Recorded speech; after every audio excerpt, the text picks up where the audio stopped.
Hey everybody, what's going on? This is Matt. Today I want to talk about four things that I think discourage a lot of language learners and how you can overcome those obstacles that you might be discouraged about. So I think the first thing is that a lot of people get really discouraged over listening content. Maybe you've been learning a language for a while, you're a beginner, you've learned some words, but you want to move on to some compelling content. And let's say that you want to play a video game in a foreign language, or watch Netflix shows, or listen to a podcast or audiobook.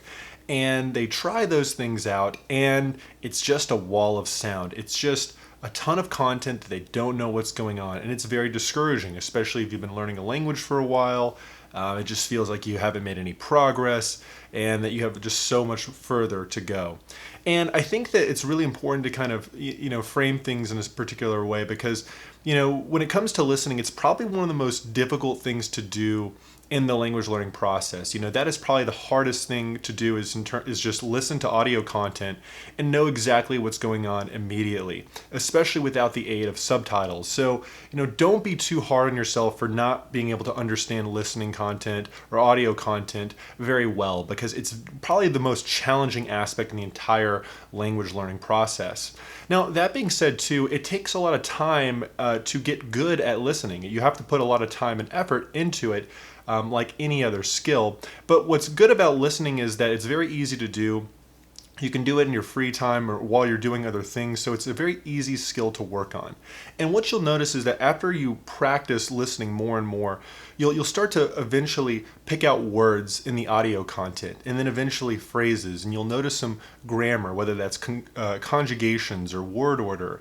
And then you'll just start to slowly be piecing together the meaning of the audio content.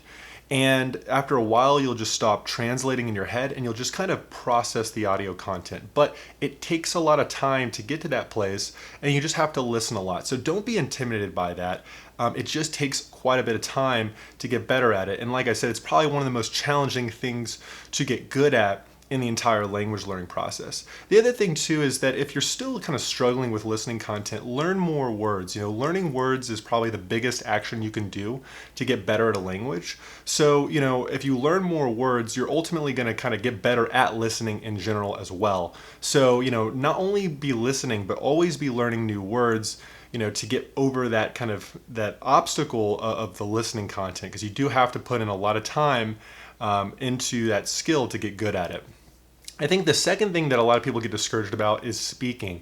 They try to speak for the first time and they really don't, like the fact that they can't express themselves, as elegantly as they would like. Maybe they're very, discouraged by their accent.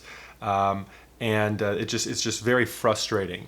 And speaking is kind of interesting because it is very different than the other skills in the language learning process, because you can know a ton of words, you can know a lot of grammar, and you can read at a very high level, but that doesn't necessarily mean that you're going to be very good at speaking. You have to practice that skill like anything else. So remember that it's going to take time to kind of be able to elegantly speak, and be comfortable with expressing complex word order or conjugating correctly, especially kind of at a nice rapid pace.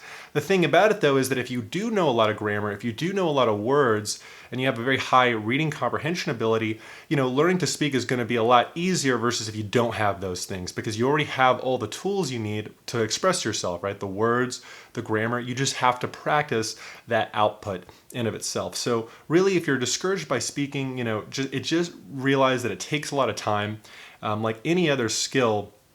And just because you've learned a ton of words and grammar and things like that doesn't necessarily translate to better speaking on a one-to-one basis. So just keep that in mind. I think another thing that discourages a lot of people, which is very similar to the second thing, is that they want to go test their language out for the first time. Maybe they travel to another country, they go to a language learning meetup, and it does not go according to plan. They go to the country and the audio content or people speaking to them is way too quick. They don't know what's going on.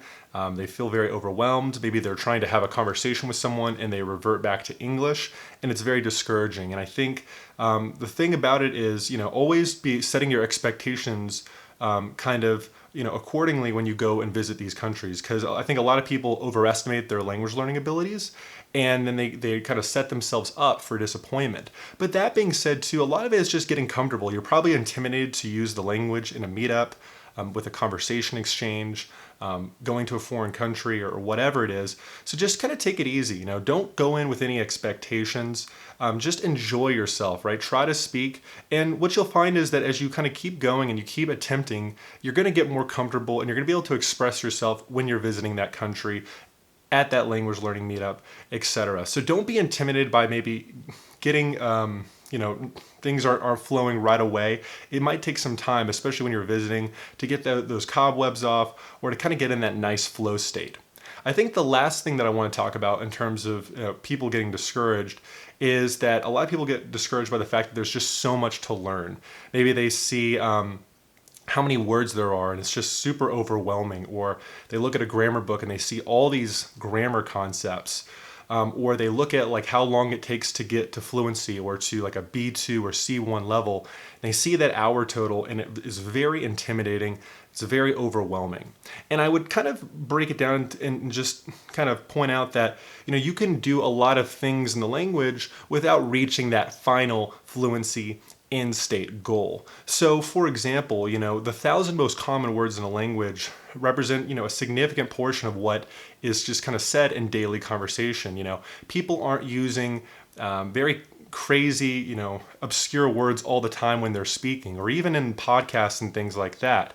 So, if you get those very high value words and things like that, your comprehension is going to really improve and your skill level is going to improve, very quickly.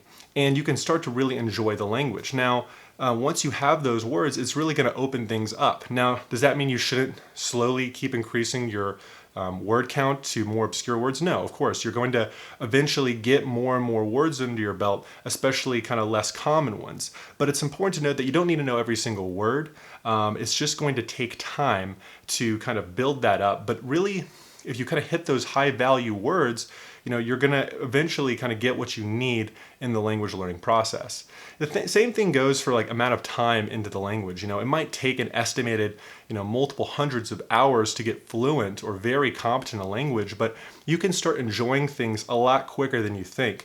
You don't need to have all those hundreds upon hundreds of hours to be enjoying content, whether that's Netflix, video games, or books. You just need to get like a nice foundation in vocabulary and grammar, and that can really set you up to really start enjoying the language. So don't be intimidated by that hour total, because you can really do a lot and enjoy the process before even getting to that point. And actually, you really want to be having fun such that you can get to that end state hour total in general. And then last thing with grammar, a lot of the grammar out there, there's a lot of obscure rules.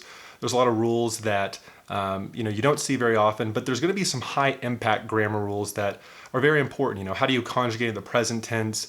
Things like that. Hit those items, because that's going to be like kind of very high impact and help you a lot in terms of just making progress versus some of these more obscure rules. And, grammar is a process. It's going to take time to get these rules under your belt. And slowly, as you learn the language more and more, you'll pick up some of those less common grammar rules and structures, and it'll just kind of be a little bit better over time. And so that's what I had to say on some things that I think a lot of language learners get discouraged about. Let me know what you think, and I'll see you in the next video. Take care.